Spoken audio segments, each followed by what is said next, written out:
forest that called my name. If you've ever driven through the Appalachian Mountains at night, you know something feels different out there. Maybe it's the endless darkness. Maybe it's the fog that seems to move with a mind of its own. Or maybe it's the feeling that something is watching from between the trees. Most people laugh when they hear stories about the Appalachian Mountains, until they spend a night there. Then they stop laughing. What you're about to hear happened to a man named Eric Collins in the fall of 2019. At least, that's the name he used when he shared his story. And after hearing what happened to him, you might understand why. Because some places don't just hold secrets. Some places hunt. Eric had never believed in ghost stories. He was 42 years old, worked as a utility inspector, and spent most of his life driving through remote areas. His job often took him to isolated locations where cell service disappeared, and the nearest town might be 30 miles away. So when he received an assignment near a small Appalachian community in eastern Kentucky, he treated it like any other work trip. The town was barely visible on most maps. A handful of houses, one gas station, a church, and miles of mountains surrounding everything like walls. The locals were friendly enough, but Eric noticed something strange almost immediately. Nobody seemed comfortable talking about the woods. At first, he assumed it was just local superstition. Then, things got weirder. While checking equipment near the edge of a forest, he met an elderly man sitting on the porch of a rundown cabin. The old man watched him for several minutes before speaking. "You planning on being out there after dark?" Eric laughed. "Depends how long the inspection takes." The old man didn't smile. "Don't answer if something calls your name." Eric chuckled. "Pretty sure I'll know if someone calls me." The old man stared toward the trees. "No, you won't." Then he stood up and walked inside. Conversation over. Kind of rude, right? But later that evening, Eric found himself thinking about it. The warning, the expression on the old man's face, the way he sounded genuinely afraid. Still, he dismissed it. People everywhere had local legends. Nothing unusual about that. The next morning, he headed deeper into the mountains. Several inspection points were located along old service roads winding through dense forest.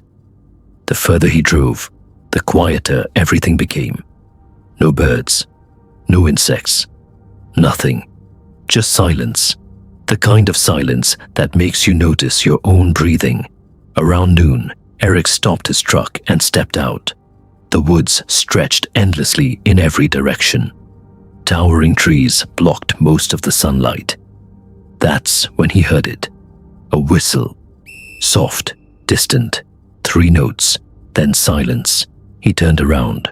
Nobody. The sound seemed to come from somewhere deep within the forest. He waited. Nothing happened. Eventually he returned to work. But over the next hour, he heard the whistle again. Always distant. Always 3 notes. Never close enough to locate. And somehow, it seemed to be following him. Now maybe you're thinking it was a bird or another worker. That's exactly what Eric thought. At first. By late afternoon, dark clouds rolled over the mountains. Rain started falling. Visibility dropped fast. Eric backed up and began driving back toward town. The road twisted through steep hillsides and dense woods. Rain hammered the windshield. Then his truck stalled. Just died. Right in the middle of nowhere. No signal. No houses. No traffic. Perfect. Because apparently, horror stories don't happen in parking lots. They happen when you're 40 miles from civilization. Eric tried restarting the engine. Nothing. Again. Nothing. The rain intensified. As daylight faded, the surrounding forest became a wall of black shadows. Then he heard it. Eric. A voice. Outside. Clear as day. His hands froze. The voice sounded familiar. Almost like his brother. But that wasn't possible. His brother lived hundreds of miles away. Eric. This time it came from the woods. Just beyond the road. The old man's warning slammed into his memory. Don't answer if something calls your name. A chill crawled up his spine. He stayed silent. The voice called again. Closer. Eric. Then something happened that still terrifies him years later. The voice changed. It became his mother's voice. Exactly. Every detail, every tone, every inflection. Eric's sweetheart. His heart started pounding. Because his mother had died 8 years earlier. The forest fell silent. For several minutes, nothing happened. Then movement appeared among the trees. A figure, standing motionless, watching, too far away to identify, too still to be normal. Eric locked the truck doors. The figure remained there, not moving, not approaching, just watching. Minutes passed, then lightning illuminated the mountains. For a split second, he saw the figure clearly, and immediately wished he hadn't. Its proportions were wrong. The arms looked too long, the shoulders bent at unnatural angles, and the face, there wasn't one, just darkness. When the lightning faded, the figure was gone, completely gone. Eric spent the next 2 hours trapped inside his truck. Rain continued pouring. Darkness swallowed everything beyond the headlights. Then the whistling returned. 3 notes. Much closer now. From somewhere behind the vehicle. The whistle moved slowly around the truck. One side, then the other. Like something circling him. Studying him. Waiting. Every instinct screamed at him not to look outside. So, naturally, he looked outside. Nothing. No movement, no figure. Just rain. But when he checked the passenger side mirror, he noticed something odd. A muddy handprint, fresh, pressed against the glass. From the outside, Eric nearly jumped out of his skin. Because he hadn't heard anyone approach. And whoever left it had done so silently. Very silently. The whistling stopped. For a moment, everything became eerily calm. Then a new sound emerged. Footsteps. Crunch, crunch, crunch. Slowly approaching through the darkness. Each step deliberate. Measured. Closer, closer, closer. Then they stopped directly beside the truck. Eric couldn't see anything. But something was standing there. He knew it. The feeling was overwhelming. The same feeling you get when someone is staring directly at you. Except this felt worse. Predatory.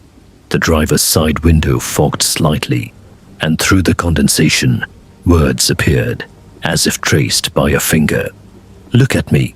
Eric later said that was the moment he genuinely believed he was going to die. Then, without warning, the truck engine started, by itself. No key, no ignition, just started.